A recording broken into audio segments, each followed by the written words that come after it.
Every wrestling legend follows their own path to fame and glory, but you won't be crowned wrestling royalty without harnessing the power of the Masters to ignite your quest. Your rise to stardom begins at the feet of giants, and the only way to earn a legend's respect is victory.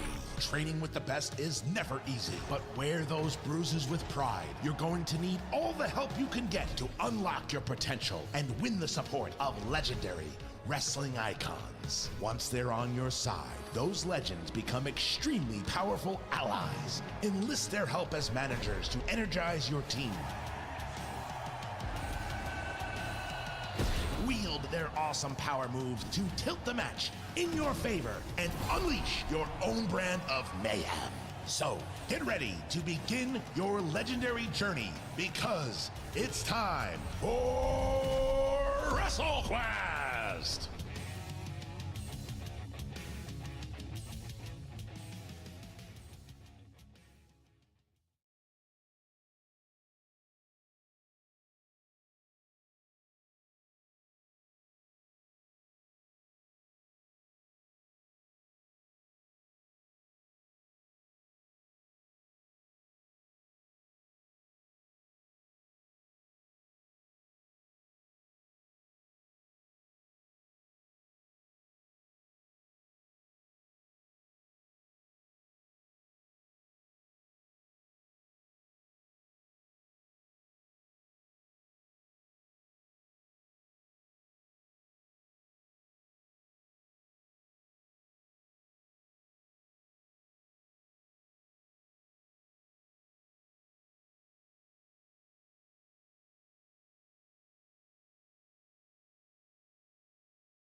Bryan Alvarez here on Wrestling Observer Live. We are here every day, Monday through Friday, noon Pacific 3 Eastern, Sundays 3 Pacific 6 Eastern, Saturday mornings with Jim Valley, 10 a.m. Pacific 1 Eastern. And we got a lot to get into today. It's Thursday on this show. You know what that means. Last night, AEW Dynamite. The Dynamite Go-Home Show for the Full Gear pay-per-view coming up on Saturday, 8 Eastern. Got a bunch of matches announced for the show. And we have a couple of things that have not been announced, which I actually don't think are going to be announced. I believe the mystery partner for MJF, which obviously everybody's expecting to be Samoa Joe, I believe that's probably going to be a secret all the way up to ring entrances. But I don't know. Maybe we'll find out on Friday. But we have a full card for the show thus far. More will be added, I'm sure, on Rampage and Collision. And, of course, Collision is airing on Friday this week because the pay-per-view is Saturday. And we've got a Rampage lineup, a Collision lineup, and we've got the full AEW Dynamite report from Wednesday. So a lot to get into from AEW. And, in fact, yes, Saturday, another new member of the AEW roster will debut, sign their contract. We'll tell you about that, plus who it could be, because I do not know who it's going to be. But I got ideas. Kota Ibushi has signed, well, actually he signed with AEW a long time ago, but for some reason he just got his graphic yesterday. And then we got notes on Ric Flair and MJF. WWE going to France. Logan Paul is going to Elimination Chamber. And we'll talk about one of his potential next feuds. The Globe Theater in LA is unclosing after one day of closing down. And, of course, we got the NXT ratings and plenty more. If you want to text us today, 425-780-7566. That is 425-780-7566. Brian at WrestlingObserver.com. F4W Online on Threads, Instagram, and Cameo. That's F4W Online. At Bryan Alvarez on the X. Back in a moment with more Observer Live.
Is here, Wrestling Observer Live. Mike Sempervive, also WrestlingObserver.com. I was looking at the chat here, this YouTube chat, and people are talking about that what about the Dragon match last night? What was it called? Something of the, it was a Gaiden Dragon, Last of the Gaiden Dragon, of the Face Dragon. of the Gaiden, something. What was it? I see I'm old, everybody. I'll play. What was it there, Dom? I think it was the man who erased his name. Well, it was that, but it was like a dragon or something like that. Yeah. And, people are talking about, they took a lot of things from the game. If you would have watched the game, you would understand some of the things they did, like, attacking somebody with a bicycle. Oh, come on. And I thought, here's an analogy for you. Let's say that, remember that Lord of the Rings? Let's say that they had a video game. And they were going to sponsor AEW to do a Lord of the Rings street fight. That doesn't mean you got to throw some bloke into a volcano, brother. Like, do you know how dangerous a bicycle is? Number one, the funny thing about the bike is they did 2 bike spots in that match. One of them was Kota Ibushi riding a bicycle down the ramp and hitting people with a pipe on the way down and around the ring. Guys, I don't want to hear one thing about NXT after that spot. This was the phoniest, fakest-looking, corny, goofy, lame spot I've ever seen until he got clotheslined off the bike and almost killed himself. That was insane. So we went from one extreme to then Takeshita grabs the bike, and this bloke just starts swinging this bike at people.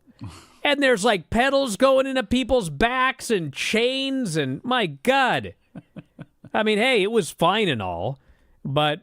Was it? It was fine. Really fine? It was fine. People enjoyed it.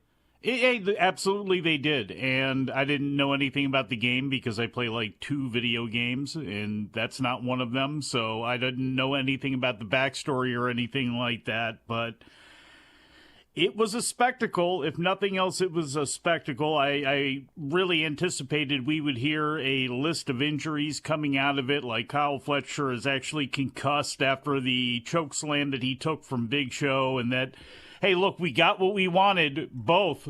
We got Paul White out of there quickly, going backstage like you suggested, and we got a big slam from Powerhouse Hobbs, which is what I wanted. I just didn't know it was going to be through the front of a Hyundai. I mean, that was something else. And again, Kota Ibushi, it's funny because, and I hate to say this, I'll be that guy. I'll take the slings and arrows, but I voted for Kota Ibushi as somebody who follows Japanese wrestling and somebody who's seen his whole career, knows what he means to DDT, have seen the matches over there that he's had for years. I thought in the Japanese category, he was a Hall of Famer.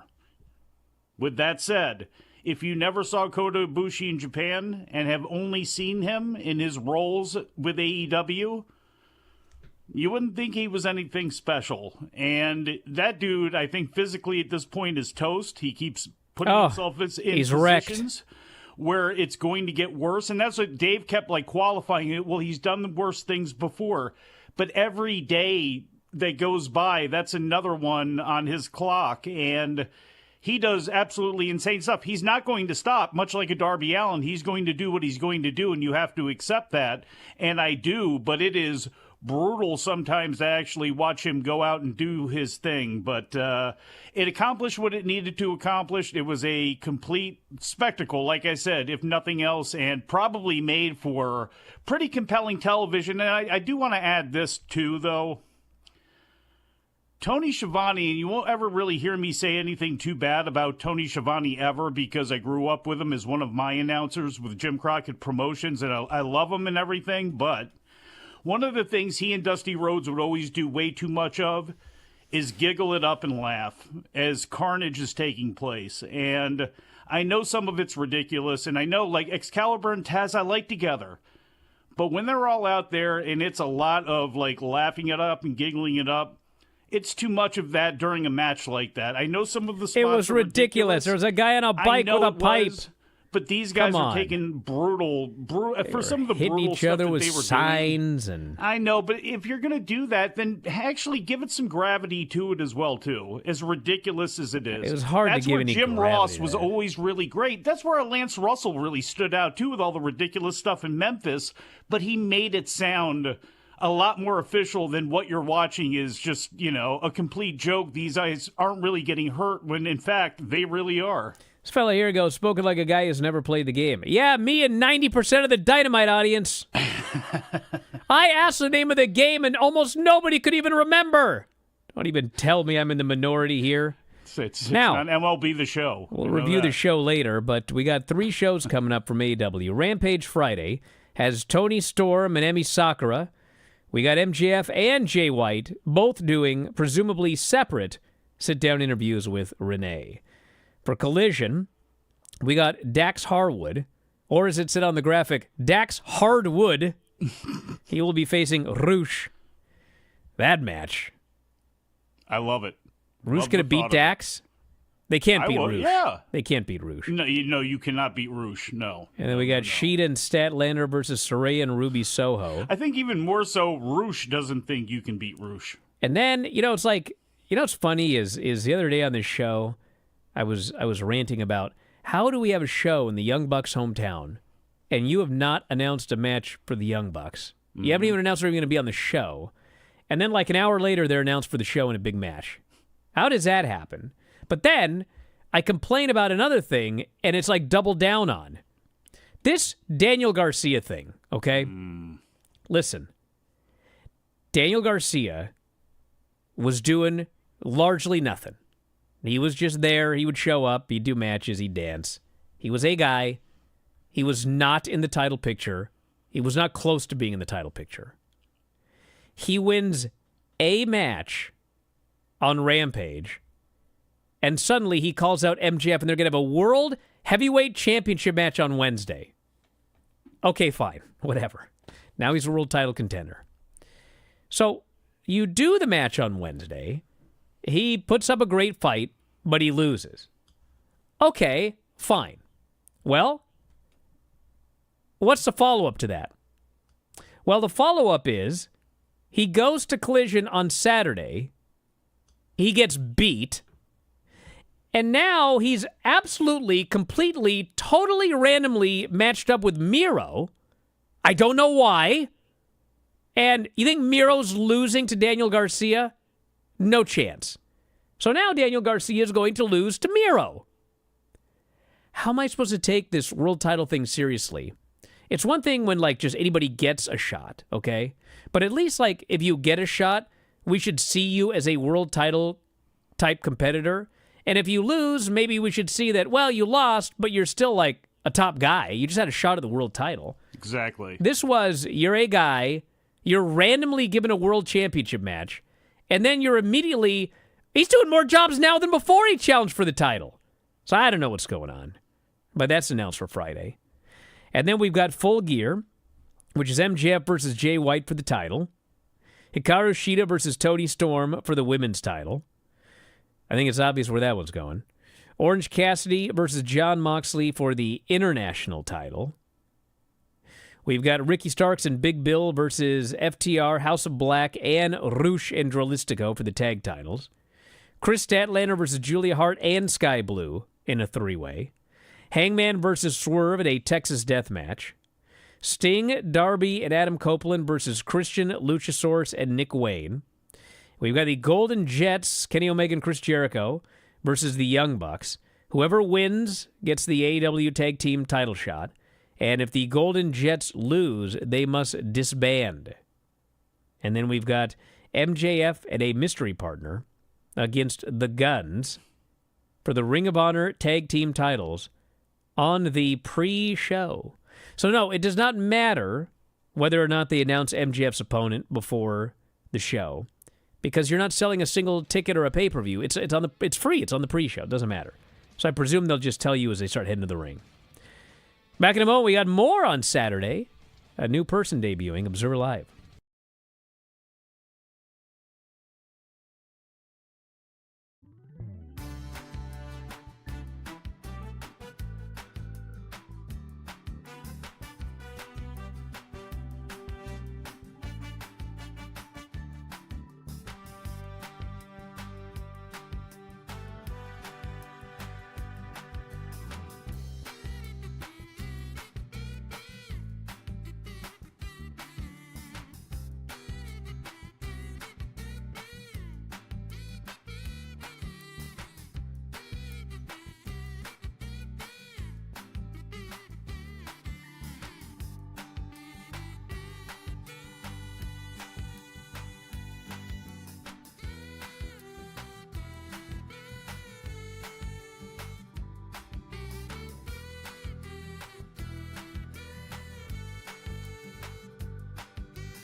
So it was explained, apparently.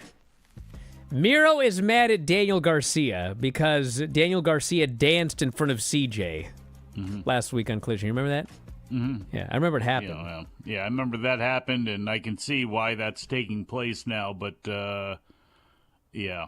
I don't know. So there was the other argument. I won't go into it in great detail, but the comment that, well, people hated the rankings. Now they want the rankings back. No, we do not want the rankings back. The rankings sucked, okay? Yes. I hated the rankings forever. Mm-hmm. And you don't need rankings to only have certain people challenge for a title. You do not. You do not need rankings. Like, if you want Daniel Garcia to challenge for the title, then he wins a bunch of matches, he challenges for the title. Yeah. He doesn't just do nothing and then win one match against some rando, and then all of a sudden he's a world title. You don't need rankings for that. That's like the old argument that we must have a brand split because we need two different rosters. What? No, just put half the people on one show, half the people on the other show. If you want to switch them back and forth, do it. If not, don't. You don't have to have a brand split to keep people on separate shows. You just have to keep track. Isn't that part of the sociology and the psychology of the booking is to get a group of people to subconsciously, as you're building somebody up, want to rally behind them, by doing things like, having them win. Bill Goldberg got over because he went on a winning streak. It's as simple as that. You don't have to have ratings. And unfortunately, while there are ratings, why do we have rankings? Why do we have rankings? We have rankings in boxing because it's a way to get money from promoters, because you sanction a title match between a contender and this person's got to be here, and they're all nonsense for the most part. They really are. And in wrestling, they have never worked on any level, and they didn't work with AEW. And it's just something that was ridiculous. It's like keeping tracks of wins and losses. Why? Unless you're Pro Wrestling Illustrated, which is, part foot and kayfabe. You shouldn't be doing that. It just confuses the issue. It's unnecessary. It's unneeded. And it's something that, again, it's a lazy crutch to fall back on. Oh, they're ranked. That's why they're having this match. No, it doesn't make much sense. All right, at Full Gear, this from WrestlingObserver.com, AEW will unveil a new member of the promotion's roster. Tony Khan hyped AEW, quote, has agreed to terms with one of the world's best wrestlers. He said this person, did not say male or female. This person is a pro who is known and respected by virtually every AEW fan. They'll come to LA to sign their contract Saturday at Full Gear. Man, I hope Filthy can still do the show with me tomorrow. A pro who is known and respected by virtually every AEW fan. All right. So the names being bandied about, there were three names being bandied about yesterday. The anticipation and speculation station. Let's go. I do not know who it is. Dave last night noted that he had been told who it was, but two people told him who it was, and they both told him a different name. Okay. So the three names are A, Will Ospreay, Mercedes Moné, and the former Dolph Ziggler. All right. Now, Nemeth? So here's my arguments for and against everything. So my arguments for Dolph Ziggler is that they're not. This wasn't like Tony Khan on TV did a promo and built it up as this big giant thing. They did a social media tweet, and I think Tony Schiavone might have mentioned it on commentary in passing. So that kind of leans towards, it's not a massive name. Ziggler's a great pro wrestler. He is known and respected by virtually every AEW fan. Could be him. Okay? Yeah, rumors of him going down to work WWC in Puerto Rico, so never know. So then the other one is Will Ospreay. All right, Will Ospreay's New Japan contract does not expire until February. And Dave last night said, maybe New Japan and AEW have a relationship, so New Japan would let him sign with AEW now, knowing that they'd get... It's like, what? Yeah, no. That doesn't make any sense. No. It's the exact same the opposite way. They have him, He doesn't need to sign with AEW to be used by AEW. And, New Japan can keep him under contract until February, and then he goes to AEW. I just think it would be very, very weird for New Japan to just let him out of his contract, let him go to AEW, sign a contract there, with the idea that, they'll still let us borrow him. I guess it's possible. No, that would be dumb. Not saying it's impossible, but I find that improbable. I find it highly improbable because you still have to build to the dome if you're New Japan, and it makes absolutely no sense business-wise. You can put Julia in that category as well, too, for this conversation. Yeah, we could be Julia. That's possible. And but the other name that everyone's talking about is Mercedes, and I believe that it is Mercedes. They made it very clear it's a they. They did not say he, because obviously she is not a he. They did not say she, because it would be patently obvious who it was. Well. They said they. And so I believe that it's Mercedes. Monet. No, it's Mercedes Monet. Monet in L.A. Unless you're going to call her Maxine Dupree every week, which you will not. I can try. Nor will Lance. Lance will not pronounce a name like that, even though he will get mad at me for not saying Monet properly. Monet. We shall see. Are you excited about her coming in? They should be.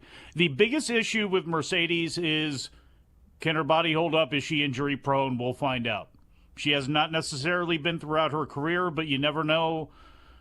The injury, again, getting over that hump, what happened earlier on this year, they need her. They absolutely need her. It's the same reason that they need Julia, honestly, is because they need another top-tier woman that can draw attention, who can have a variety of matches with a variety of different people, but most importantly, be a star attraction when you're facing off against the Britt Bakers, the Tony Storms, the people like that, the people you need her to be a star against. So, well, it would be good. I should note that somebody brought up here that, there's no way virtually every AEW fan knows Julia.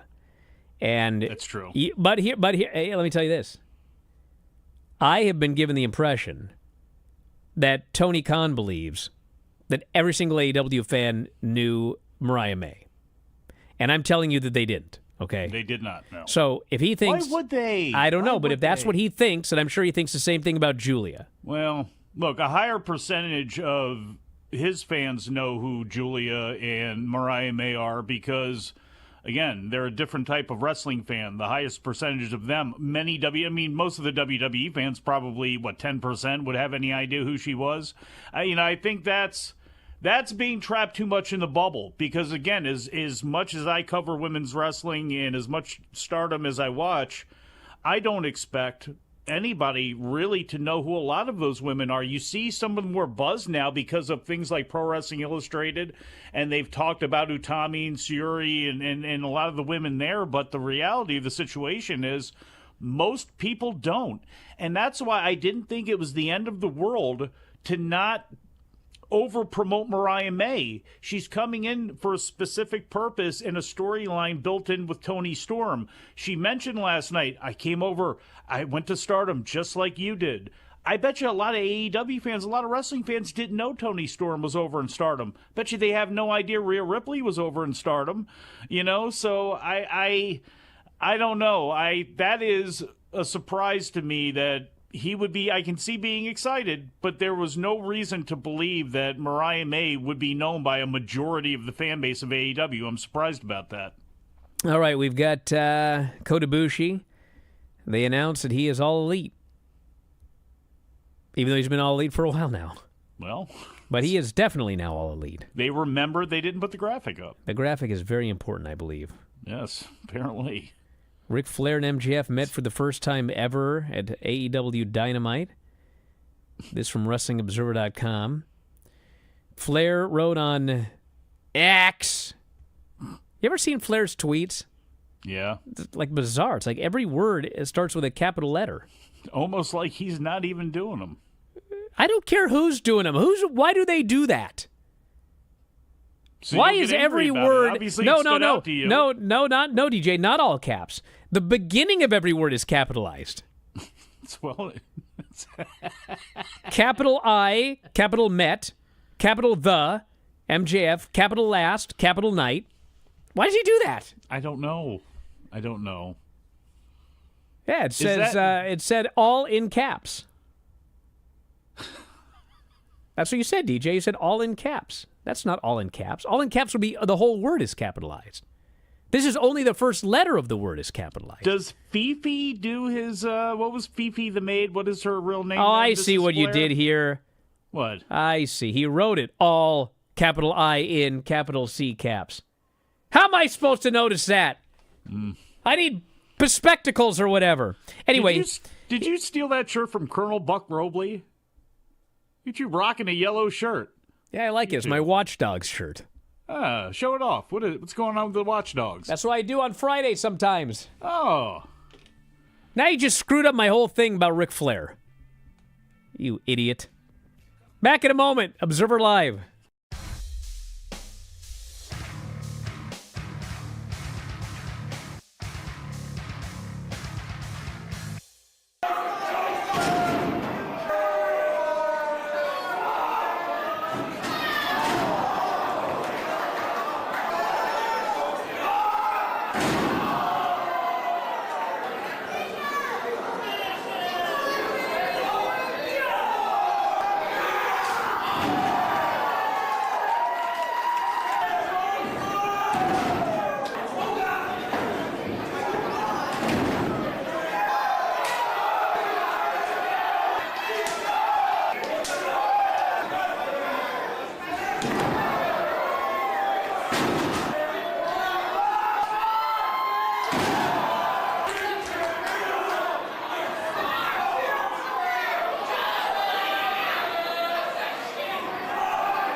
Well, I'll read this tweet, then I gotta do the world-famous AWTV report.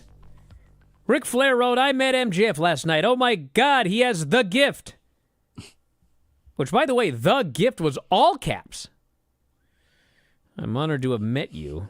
I bring that up because someone was like, I think there's an app where if you want to do all caps. No, he has a mix here. I'm honored to have met you. An app? Don't you just need the caps lock to do that? Looking forward to working with you and our relationship going forward. Looking forward to working with you and our relationship going forward. You've got a MJF. gift that so few have. You're special. Woo! Rick can't wait to steal it and pawn it. He's excited. Oh, boy. I am sure he is. Look, MJF, as he is the next Ric Flair, or really he's the first MJF. We got to stop, sometimes comparing people to the past, but he's certainly this generation's Ric Flair. It's just he hasn't been treated as such recently, but he had a much better night last night. I thought AEW had a much better night last night. Well, I'll get to that in a second, but a couple of quick notes here. France will be hosting Backlash in 2024, Saturday, May 4, 2024. It'll be called Backlash France because it's in original? France. Yes. I see. Yes. Yeah, they want to make sure that you know it's in France. This is Backlash France coming up on May 4th. Not Backlash Saudi, Backlash France. Logan Paul is going to Perth, Australia, February 2024 for Elimination Chamber.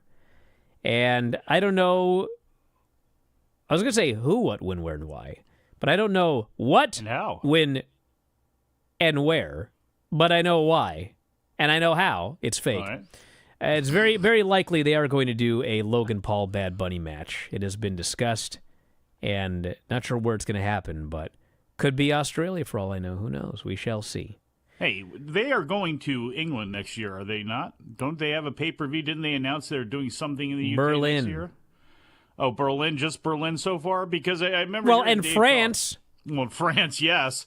But I know Ospreay, AEW in theory can offer him Wembley Stadium. Yes, they can. I don't know. To me, it's far more impressive that WWE can also offer you WrestleMania. Not only WrestleMania, they can offer you a big show, even if it's not in Wembley, in your home country. So I think those things are really kind of a lot more even than you would think, or at least as presented sometimes. And finally, NXT 703,000.21 and 18-49. And some guy on the board was really mad that Lance was reviewing NXT like it was somehow my fault. Listen, you don't have to like NXT, everybody, but you know what? As far as growth year to year, no wrestling show anywhere has seen as much growth in the last year as NXT has. So it's what it is. And yeah, the show sucked Tuesday. What do you want me to do about it? But to me, and I guess it's because we watch so much wrestling, I put a lot more stock in other shows, and I'm not saying that NXT is a night off for me as a wrestling viewer, but honestly, as long as you give me enough Mello and Ilya and good stuff like that, I can a lot of times tolerate some of the other nonsense. Sure, and a lot of course. Of the green people that they have. So I don't know. I look at that show a lot differently. All right, here we go, everybody. I got to get going here. Let's go. Hook and Orange versus Moxley and Wheeler Yuta. They had a good match, and for only the second time in his entire AEW career, Hook was pinned by Wheeler Yuta, which likely sets up Wheeler versus Hook in an FTW title match. And the other big point of the match was Orange went for the orange punch on Moxley, and Moxley just no-sold it. And so now Orange is second-guessing everything about himself. I know how it feels, Orange. I remember when I only had one move, and I hit Nick Gage with it 3 times. He didn't sell it. You know what happened to me afterwards? I was killed. So good luck Saturday, brother. Then we had the announcement that Swerve and Hangman were going to have a stare-down, and they were not allowed to attack each other, put hands on each other, or the match was off and both guys would be suspended through the end of 2023.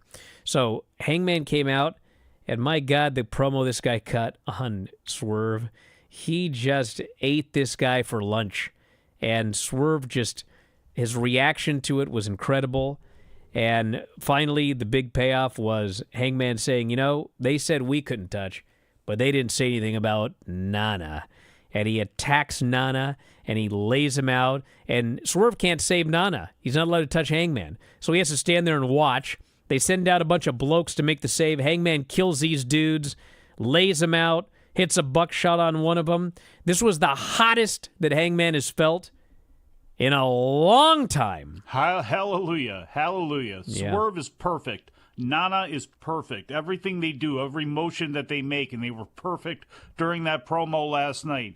And what that promo showed was you didn't have to do a breaking and entering. You could have had Swerve do some sort of felony that was not as corny and campy as what they did. A less corny felony on a wrestling show. Well, you know how any it goes felony here. on a wrestling show is inherently corny. You would, yeah. So maybe you could have. You're gonna throw two dimes off the bridge again? That was corny. Well, look, it could be they could have done something else there, but the bottom line is this was a hard 180 from that. This is what Hangman needs to be a lot more often. So when he is the anxious millennial drinking cowboy that he is sometimes, you have a reason and a story for it. This is the badass they actually need on their TV, and I hope they keep up this character, whether it's with Swerve or with somebody else, for a while. We had Sky Blue and Red Velvet, which had absolutely zero heat early, but they did get him. Did it go long? They did get him with some near falls there at the end, and finally Sky hit a botched code blue and got the pin, so she is in the three-way on Saturday. Miro did a promo. He wants Garcia. Talked about that earlier. Talked about the Tony Storm, Mariah May thing. Essentially, Mariah marked out for her. Tony said, I'm not doing autographs now, and Mariah said, well, if you need anything, let me know. So Saturday's coming. And then Tony demanded a tune-up match. Samoa Joe killed John Cruz and then reminded MJF, you're in my hood. Once again, I extend my offer of friendship. In the best match on the show, the Young Bucks versus Penta and Commander, golly, they had a great match. And the crowd's going nuts for the Young Bucks because it's their hometown. And they're doing all their stuff, and the people love it and everything. But then finally at the end, the ref's back is turned. Commander does a springboard. Nick punts this guy right in the balls. And then he punts Penta right in the balls. Their hometown boos them.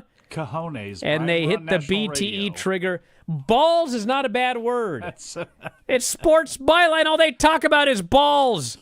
Bouncing here and there. He hits Commander with the BT trigger, gets the pin.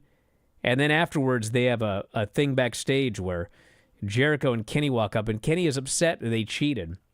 And Matt essentially says, and this is absolutely completely true, this is the best version of us.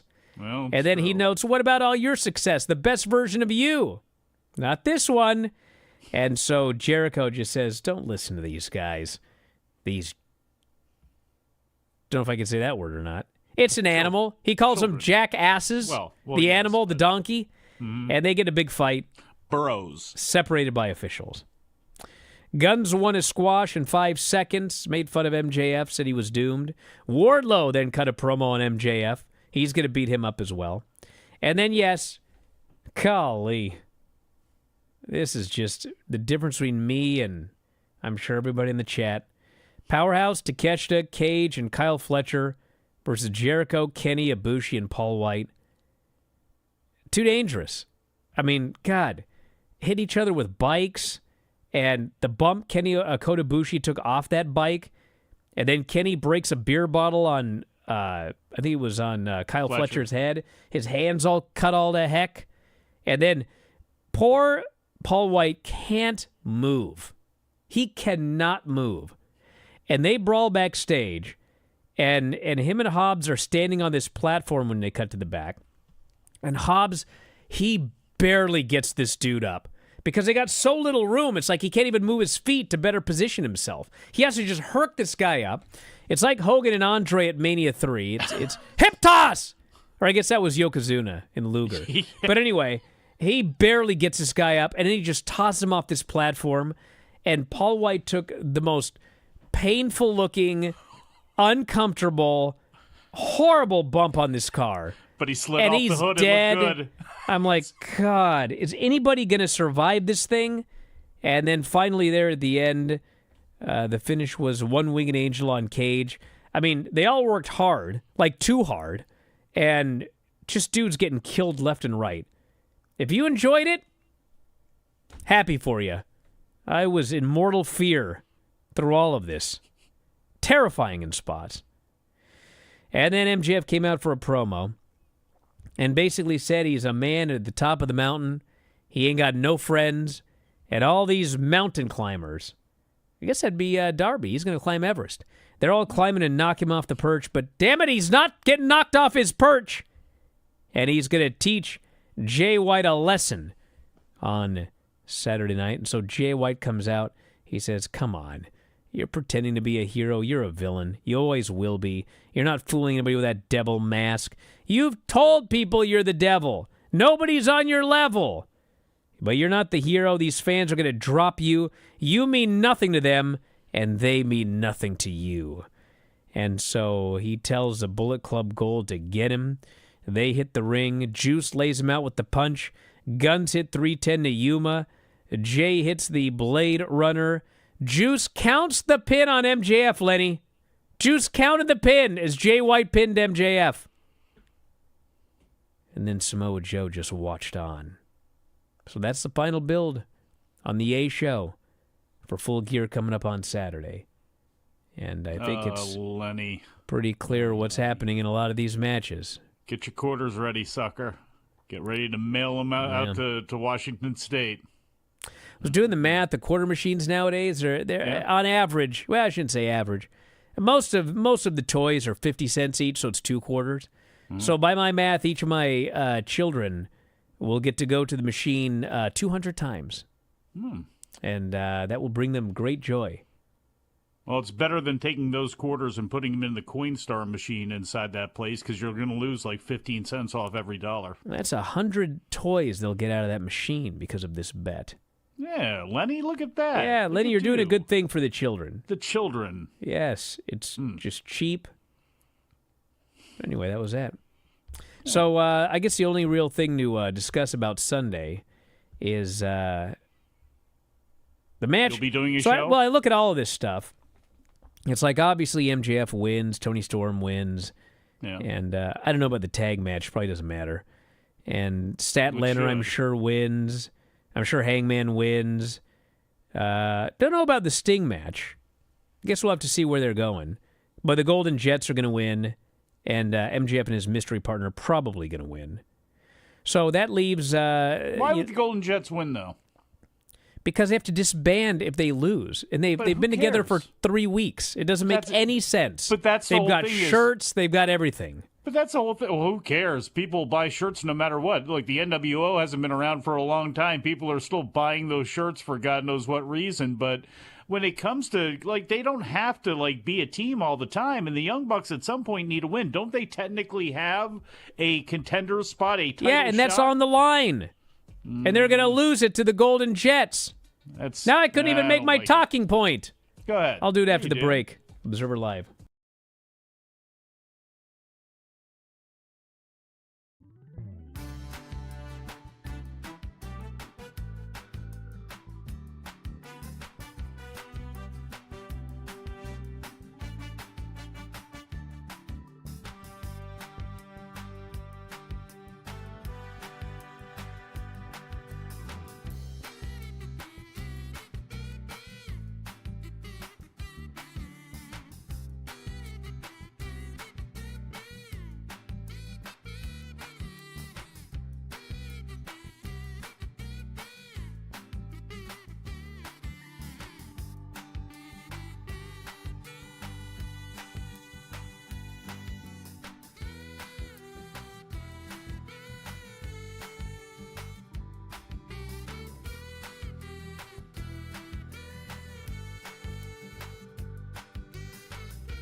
Well, my point that I was trying to make was about Orange and Moxley.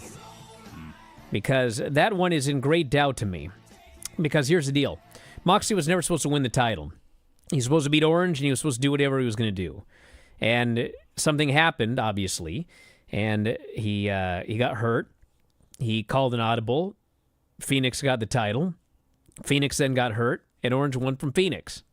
So now they're booking the exact same match again.